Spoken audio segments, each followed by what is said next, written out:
This is a talk about cars, low traffic neighbourhoods and so on. It's not about the car factory, in case you thought that's what you're getting. It's about the issue of traffic, cars, bikes and buses in the city. And it really isn't the most important issue. The most important kind of issue, I've had a busy week, I don't normally have this busy week. But on Monday, I was in Barton with people from trade unions and nurses. You can't hear. Try going louder. Or do you want to move nearer?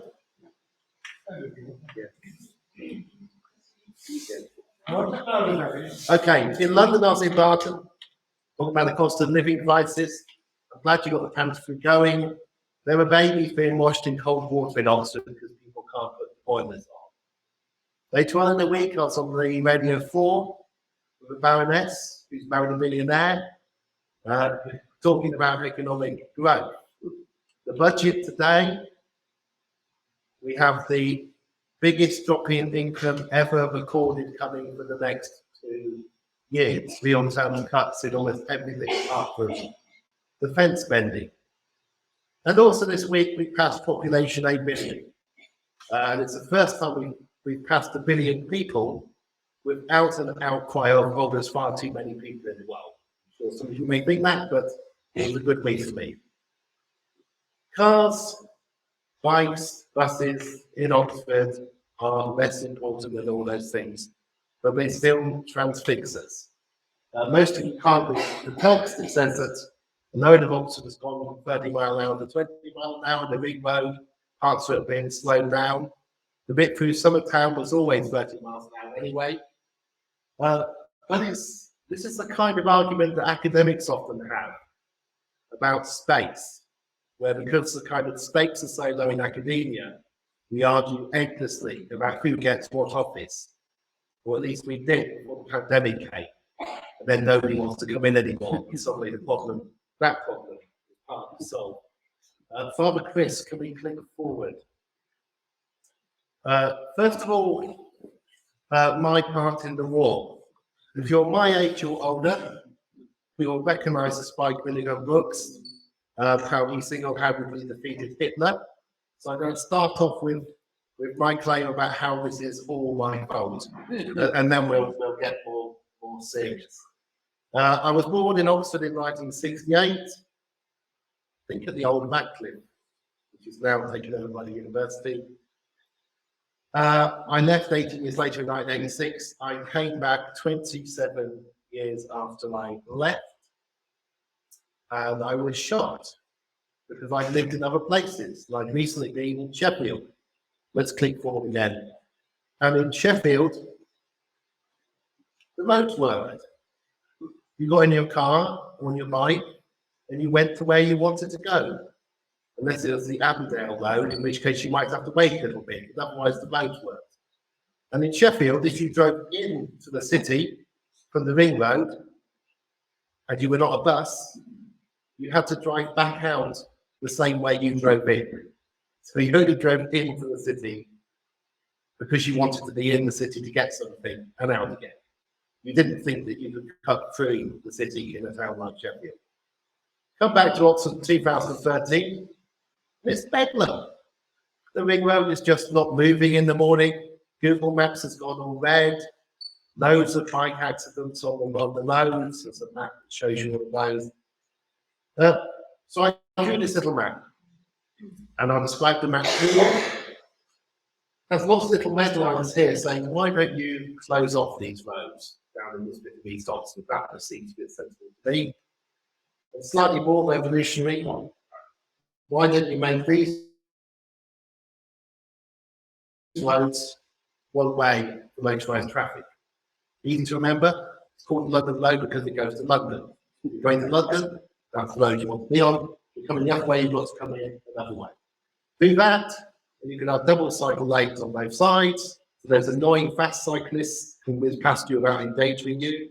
You can have the scooters on the road, you can have electric buggies on the roads. And you also minimise the number of people trying to turn onto the road, which is what most of the accidents are caused by. If you remember, if you're from Oxford at this time, 2013, 14, 15, The county council were producing a series of ridiculous plans about cycle superhighways and so on that never came to fruition. And their county plans normally had about 11 pages at the start about bikes, where nothing happened. Then about 10 pages about buses, where nothing happened. And then 20 pages about cars and the roads they wanted to build in the county, which luckily they didn't manage to do. And then something changed. And I suspect it's the political composition of the county council. And lots of things started to actually happen. Not like this, but similar in a way. Let's click forward again. One of the first things we got was this zero emission zone. Now, most of you won't be affected by the zero emission zone. It's very small. We're in Hall Street, Full Market nearby. If you want to drive into it, it'll cost you £10. You have to go on the website and pay £10 first, it already exists. If you're a low emission vehicle, £8, bargain, £2 off. Ultra low, £4. Zero emission, zero at the moment. All those costs are set to double by 2025. If you're naughty and driving without paying £60 fine, pay the fine early, £30. That's as far as I know.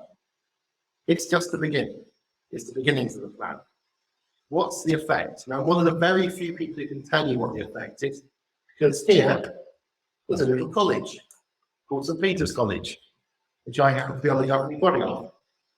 And you might think we would celebrate all things low carbon, but imagine if the precious students at the start of term cannot be delivered by their mother and father to the gate and have all their luggage dropped off without paying a £60 fine. What's up for? I think the college was let off the first time or given some kind of certificate, but it won't be forever.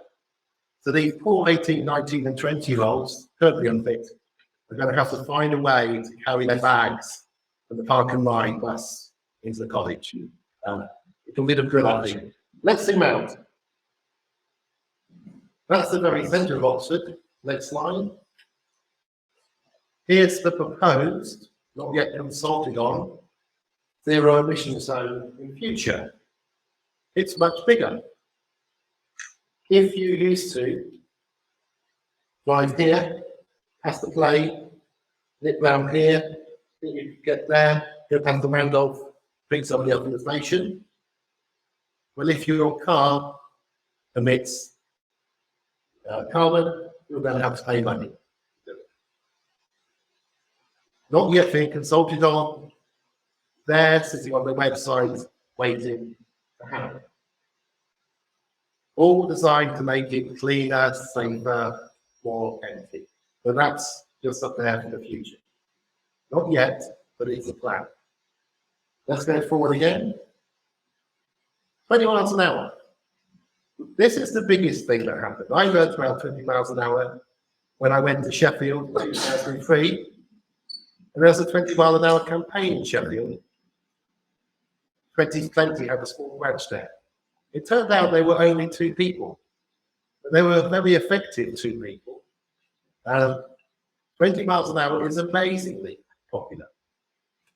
Huge amounts of the city are now 20 miles an hour, and it's kind of creeping out. You'll notice that parts of the Italy Road, parts of the London Road, parts of the Marston Road are 20. Let's click forward again. People hardly ever want to go back to 30 once their speed is 20. There are a couple of cases in Kent, in the area where Nigel Farage is most popular. I'm certainly a bit list of exits on that. A couple of areas in Kent where they went to 20 and wanted to go back. But other than that, 20 is just spreading all over the place. The whole of Wales is going 20. The only thing that's slowing it down in Wales is the cost of the road signs and the technology. You know, what you have to do if the entire country is going to go from 30 to 20, is you have to stick on a plastic 30-mile-an-hour sign, which you can rip off, and there's a 20-mile sign beneath it, because you've got to do it all very quickly. Otherwise, you're going to confuse the hell out of you. By the way, in the rest of Europe, to come back to Brexit, this is normal. It's called 30 kilometres an hour, about 18.5 miles an hour. That's what happens in most of Europe already. If you like it, on the Oxfordshire County Council website, you can click on the web page if you happen to live out the city or in the city in an area that's still 30, and make a request that your area be considered. You can't get that far. Click forward again, Chris. Because the first box says, do you represent a parish council, are you a ward council or whatever? That's damn democracy. You've got to convince somebody who's actually elected to be interested in doing this. I clicked through the website because you can potentially one anyway, just to see how far you can get. Let's click forward again. Loads of villages in Oxfordshire and towns. Most of Abingdon, up a couple of main roads, because the bus company thinks their buses need to go at 30, Abingdon's going. But it's just spreading and spreading and spreading. I have an image that in my very old age, I will sit there with the grandchildren I hope to have, telling them that I can remember when there were cars on Corn Market, when there were bus wars. And I can even remember when the bus company argued for 30 miles an hour because they said it made the buses go better, which is, of course, ridiculous. Not all you need for a bus system to operate, but we'll get on to that later. This is the distribution of who has cars according to ONS. These are the best of 10% of people in Britain. This is how many first cars they have, second cars, third cars in their households. We have more households, by the way, in Britain that own more cars than the number of 17-plus-year-olds in them. Then we have young families with no car who may need a car. If you're worried about the distribution of cars, let's get with that. Anyway, that's the best of 10, 9, 8, 7, 6. Not till you get to the bottom third decile, you get to an average of 1 car per household, and then the next and the next less. Like 20 miles an hour is a wonderful institution for helping the really well-off be courteous, civil, and polite. That's what it does. Mainly the well-off are sitting in cars. All the numbers shown. This thing becomes class wars about, I worked down Pitt all my life and I can't drive here. Right? That just isn't how cars operate. Let's go forward. Backlash is decreasing. I'll get on to low traffic neighborhoods soon, because you always get a backlash when anything is done. You get this backlash, which says it'll be terrible, it'll never work, it'll be the end of the world, it'll make things worse. This began in 2013 when 20-mile-an-hour zones were just beginning to come in Britain. The RAC claimed that I think it was that the pollution would be higher, or there'd be more accidents because drivers would be looking at the speedometer and you wouldn't see somebody so they'd hit them. All kinds of claims made. And then you get this kind of angry stuff. Cyclists need number plates because they're being dangerous. Now, I really dislike fast cyclists. One lovely thing about Oxford compared to London is we don't have many fast cyclists because there's no point. Because you can get from one side of this city to another slowly if you're fat, middle-aged, and unfit, and smoke on a bike in about 12 minutes. Right? There's no need to go fast even if you could. When I was younger, I cycled in Sheffield. And that's hard work, not because of the city council, unless the city council could do something about hills. Right? But we don't have hills here. Hendon Hill is not a hill. We just call it a hill because we don't know what a hill is. Let's go forward again, see what the RAC was saying. Oh, the environmental costs of 20 miles an hour. That's what the RAC was going on about. At 30 kilometres, you're going much more smoothly and using less fuel if you're going at 20, they say. CO2 was going to be higher if you go at 20 miles an hour. Although the collision will be less damaging at the bottom, the awareness level of drivers will be lower if they're going slow and they won't be aware and there'll be more crashes. Now, of course, there have been hundreds of studies, which I'm not going to show you, thankfully, because I promised when I get to talk half an hour. And all the studies show that emissions are less travel flow far more smoothly. Most importantly, when people are hit, they are much less likely to be seriously injured or die. And so get to where they're going just as fast anyway, because all that happens is you go 20 miles an hour and you arrive at the traffic lights just a little bit later than if you follow 30 miles an hour. My dad, who I was talking to you earlier about, is the slowest driver in the world. If you were young, when I was very young, I thought we were always winning the race because all the other cars were behind us. Later on, we used to drive to Wales. Later on, I worked out that he was just an incredibly slow driver. And then when I got the car, I thought, this is great. So I drove from Oxford to Wales, just kind of at the speed limit, maybe not always, like most people are not. And he drove at 50 miles an hour or 60 or whatever. And he arrived 7 minutes after me. Because that's actually what happens on car journeys. Let's click away from the RAC in 2013. So the RAC now support 20 miles an hour. They support all kinds of things. It's really interesting watching this kind of change from an organisation which was switched one way to another. If you are searching for somebody who doesn't like 20 mile an hour zones now, I'm saying all you have is Ian Dale. Perhaps we just left with Ian Dale. If you don't know Ian Dale, he's Guy No Forks on that web list. Don't get so much more. I once sat opposite him at an award ceremony for politics where he won an award for being the most annoying. He's on his own on a table of 8, not talking to anybody. That's Ian Dale. This is in the Telegraph. Prepare for the backlash against 20 mile an hour madness. This is this summer, almost 10 years after the RAC first did it. Voters in Kent won't like their mandatory reduced speeds and Surrey and Wales. Only Kent has listened so far. So Ian Dale thinks that Kent is the future. The rest of the country is getting it wrong. Let's go forward. I think this will be far too small. That's all his text, but obviously you can't read it. I don't know if it's just him talking about how terrible it all is. I won't bore you with it, it is rubbish. He admits, by the way, though, to being caught speeding many times on the bank in London. Let's go forward again. I think I've got another text from him. We have a big screen, I can put it up, and if you get really bored, you can read it. That's Ian again saying he thinks that 20 miles an hour is a terrible thing, getting rid of freedom. Go forward again. Because the really interesting thing isn't the Telegraph article. The really interesting thing is the comments under the article.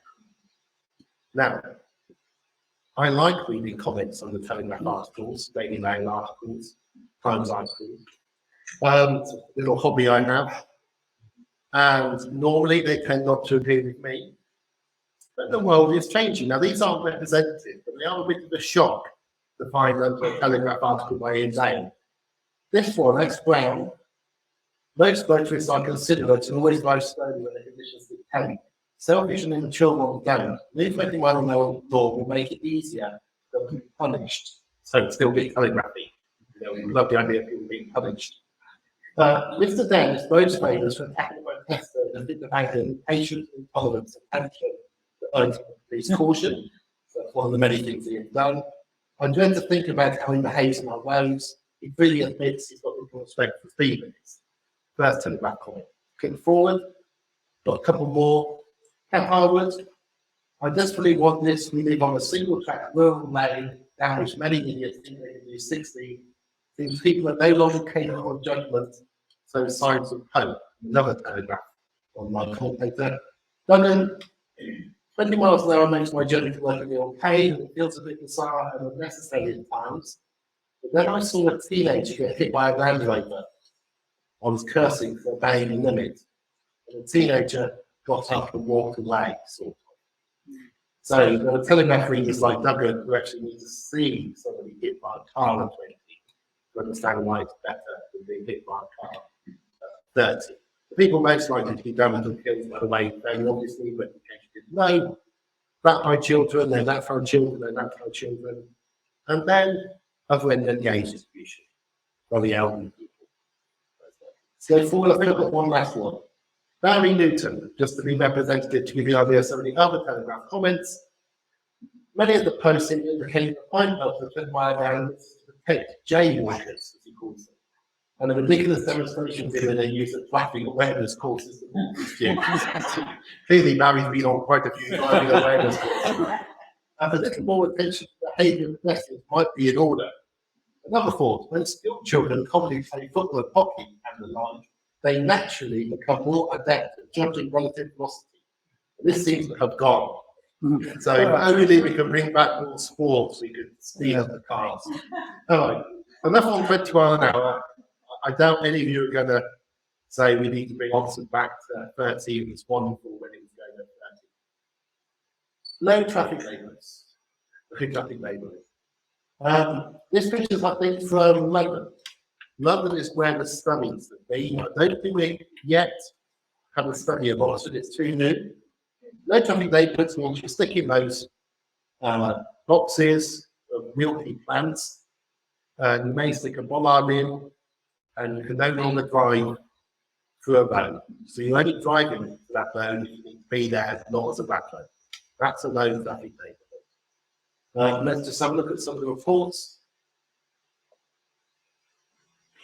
Recommendations from the studies in London where it's highly contentious in parts of London. And this is ridiculous. This is why I should be less sceptical and pejorative. I think what these things are doing is channeling anger that people have in society in general into a particular direction. Right? The rent is really high, my mortgage is enormous, I'm not paid enough, price of cooking oil is up by 20%, I can't have a holiday anymore, and now the bastards are going to put a bollard in the back I might use for 5 years. If they've got it out for me, I think that is part of it. So the text here is all about council should reach out to community better and so on, for quiet, healthy neighbourhoods. I'll show you a graph of what the data finds in a minute, but maybe not each first. Oh, there is a graph. So the key thing here is just little blue lines. The little blue lines are changes in traffic on peripheral roads. What is the effect on those that aren't in the low traffic neighbourhood of having made an area a low traffic neighbourhood? And the effect is 0. It doesn't increase the traffic dramatically. That's just it. You might think it would, but it doesn't. People drive less. Graphs and data don't change hearts and minds. Mine do, I'm sure they're very nice and don't know them. But pictures like this lovely couple, they look a little bit like the couple from The Good Life, showing my age again, so for the elderly here. You know, The Good Life, not the hippie couple from The Good Life, the other one. Nice scarf, well done, staunch, we want low traffic neighbourhoods. Probably counterproductive. Let's click forward again. Here's Oxford. I think low traffic neighbourhoods have helped keep the Oxford Times and Oxford Mail going in the last year. You know, they really need it. Vital activity on social media, which I managed to stay out of, too. Oxford Times. Low traffic neighbourhoods divided city fiction 4. At the bottom, by the way, new prefab passages coming code forge. So, the advertising of Oxford and Oxfordshire's private school is the other thing which keeps the Oxford Times going. You wouldn't know about all those private schools if you wanted to mail. The kids at 15 get private. Anyway, Oxford Times heavily went by class divides. And here we've got one of these bollards that's been burned, but clearly somebody's angry. They're burning bollards and so on. And then Josie tweets, slow hand to the person who's at Howard Street under the light. It's going to damage your car even more now. Over it. BBC story from yesterday. The council have decided to replace the bollard with steel bollards, which will cost £100,000. I suspect between you and me, I don't know. I'd be amazed if there are not little cameras there now. Yeah. I would be utterly amazed if there are not cameras. See what it doesn't. But hang on. And here's your quest device. Watch Mike, like that. Don't know what. So it's cargo like people, isn't it? So it's cargo like people who holiday in Tuscany and fly to Kenya and talk about the planet and how good they are. You know they do. They do. But it's the taxi drivers and the van drivers who don't even get into Ryanair and EasyJet because the majority of passengers of Ryanair and EasyJet such that they can see what. That's how the story is put up. Annoying, green, eco-fascists versus solid working classes. The real story, I think, not well articulated, not saying, is that it's all about buses. We'll get there. But it's all about buses. The eco-fascists are going to carry on cycling in their multi-thousand-pound bikes in the future. Their kids will be able to cycle on their own to school rather than having that parent blocking the entire road for their protection once you've got a safe transport system. As happens in so much more of the world that I could go on about. And the people who drive taxis will still be able to drive taxis. If you drive a taxi at the moment, you couldn't see there's not enough taxi drivers in Oxford. People who drive vans will still get to where they're doing work. It will all still work. But the key thing in future, the big change, is that the buses could actually work. Could work. Might not work. Could work. Let's take forward. Low traffic neighbourhoods are not directly about the buses, but they're necessary if you're going to do the next step for the buses, because you can't have cars lap running through side streets trying to turn left or right on the main roads with buses on them and expect the traffic to flow. So here's my Brexit point again. Who in London, if it's London, there's been a little New Cup survey of Oxford, a few hundred people supporting of these kind of things, but none of the data. Who supports and doesn't support? The don't know does not show. The support is in blue, and there's not much variation. Right? It's the don't supports in green, which are a minority of people who don't support low traffic neighbourhoods in London are interesting. Most people who don't have a car quite like the no traffic neighbourhoods, understandably. If you don't have a car, it's kind of a good thing. Car owners more likely not to like it. Voting Conservative in 2019, very likely not to like low traffic neighbourhoods. Vote Labour, only half as likely to be in opposition. So your opposition to low traffic neighbourhoods is Conservative voters. The Conservative voters still leading in 2019 tend to be posher and richer. Lots of survey data. It's fighting against the Conservative Party. So they're not. House within the London not much different. 65 plus, most likely not to like it, so old Conservative voters. Men more than women. Male, old Conservative voters, most likely not to like low traffic neighbourhoods. Imagine you're an old Conservative voter in Oxford. Really annoying. You've got to go back to the days of Hogg.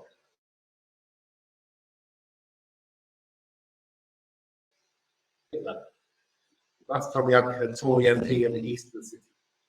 You don't have to go back so far for the Western Abingdon, but now this is a Liberal Labour city full of Liberal Labour and Green councillors. It must be really infuriating. Not quite as infuriating as Sheffield, when nobody knew what a Tory was anymore. I was thinking that, but still, you can't kind of get what you want in the ballot box. You can if you argue about it. Let's think forward. The bus gates. So, the current most contentious issue. This is where the bus gates are proposed to go in. The county council votes on them at the end of this month within a matter of days, I suspect. They've been advised that if they vote for the implementation of the bus gates, they should play it by ear because of the body road being closed, because of the body bridge. The deal, and as far as I can tell from looking at the budget today, the deal's still on the table. is that if they vote for the bus gates, then they get subsidised. The bus company does 170 electric buses. But that's not so. The government policy, but it's still allowed. The bus gates are about buses. The clue is in the name. They're not about cycles or cargo bikes or pedestrians, they're about buses. Because what Oxford doesn't have is a bus network and a bus system where the buses come reliably and frequently enough that you automatically think, I will just get on the bus. But you have to go to other cities in Europe or London to know, and you only go to London by way it's local to use buses in London. Posh people use the underground, young actually. I'm always the oldest. Locals understand the buses use buses in London. Your buses have got to come every 10 minutes, they've got to be reliable, they must stop in traffic, they've got to be slow, you've got to disconnect everywhere, and you go by bus. Not least, of course, because if you go by car, it takes you a lot longer. That is what the bus gate system is designed to implement. But what you get is people going, oh, I always take this trip, but I won't be able to take this trip anymore. It's the same story for the implementation of 30-mile-an-hour zones that are being terrible, the low traffic neighbourhoods being terrible, and the bus gates are going to be terrible. It's the same thing going on.